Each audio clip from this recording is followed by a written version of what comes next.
When we analyze a birth chart, the first house is the most important because it represents the foundation of who we are, the self, the body, our personality, our potential. So now let's go through the key aspects of the first house one by one. Let's start with the body. The first house tells us whether we are born with a strong and healthy body or if our body has weaknesses that require attention. And some people, they have a naturally robust physique, while others, they struggle with health challenges right from birth. Then there's vitality. This is our life force, right? The energy that drives us. Now, this is not just about the physical stamina. Vitality also refers to our enthusiasm for life, right? Some people, they wake up full of energy, ready to take on the day, while others, when they wake up, they feel drained, they never have enough energy, and they lack motivation. Physical appearance is another important aspect of the first house, right? This covers our body shape, our bodily features, and the overall impression we make when people see us. Now let's move beyond the physical and let's talk about our personality, right? The first house also shows how we express ourselves, our demeanor, and the way that we interact with others, right? And so some people, they're naturally very outgoing and expressive, but then there's others that are very introverted and reserved. Now, closely linked to personality is our identity, right? The first house shows how we define ourselves, right? So this is deeper than just our personality. This is about our sense of self, our individuality, and our purpose in life. And so from the first house, we can see if people have a strong sense of who they are, even from an early age, or if they have trouble figuring out who they are, and they might even change their identity throughout life many times. Another crucial aspect of the first house is capability, right? This shows basically what we are naturally good at. These are our talents and abilities, but also how effectively we can use them, right? Some people might have many skills, but then they struggle to use them. And others, they might only have one great talent that they're able to master. The first house also shows our level of confidence and determines basically how willing we are to take initiative and to put ourselves out there, right? How assured we are in ourselves and in our capability.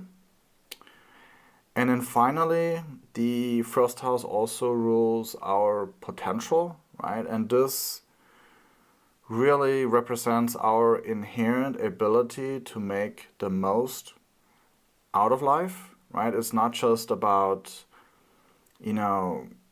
talents, but about our capacity to grow, to evolve, and to create something meaningful with what we have been given.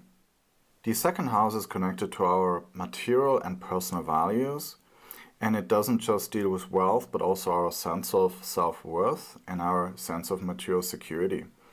So now let's go through the main themes of the second house. Let's start with our earning capacity, right? The second house shows our ability to make money. Some people, they naturally attract financial opportunities and it's easy for them to make money, while others, they really struggle to generate a solid income. Now, wealth is another important topic of the second house, right? And wealth here includes not just our income, but also our savings and our accumulated assets. And the other thing that is included here is also how we manage our money, right? It's one thing to make money, but another thing to hold on to it. And our ability, therefore, to manage our money is also ruled by the second house. Now, closely linked, of course, to wealth is our resources. And these are the things that provide material security. That is, of course, our money, but it can also be possessions or anything else that supports us in our daily life. So now let's go a little bit deeper and talk about self-worth. Right? For the second house, it's not just about making money and being financially successful, but it is also about how much we believe we deserve a fulfilling and successful life, right? When we have a strong sense of self-worth, then we will attract better financial opportunities. The second house also deals with material security. Right? Some people feel secure only when they have substantial savings, while others are comfortable living with just minimal possessions. And so the second house really reveals what kind of material stability that we need to have a sense of security and peace of mind. Now, one important part of the second house, which is many times overlooked, is that it also rules our family values, right? This includes traditions, moral principles, and beliefs that are passed down basically through our family. How our family celebrates special occasions, such as birthdays or public holidays, right? How respect is shown between members of the family, right? What our family believes in makes for a good life, right? All of these are our family values, and they're all shaped by the second house. So now let's talk about food, right? The second house rules food, and that also includes our eating habits, our food preferences, right? The types of food that we are drawn to, that is all ruled by the second house. And just in general, our relationship to food and the nourishment that it gives, that is all seen from the second house. And finally, we come to our speech, right? What we value, we talk about. And so the talking of the second house has to do with money, family values, family traditions, with food, and all the things that we mentioned about the second house. The third house shows how we connect with the world around us, how we communicate, and how we manage our daily activities. So now let's go through the key aspects.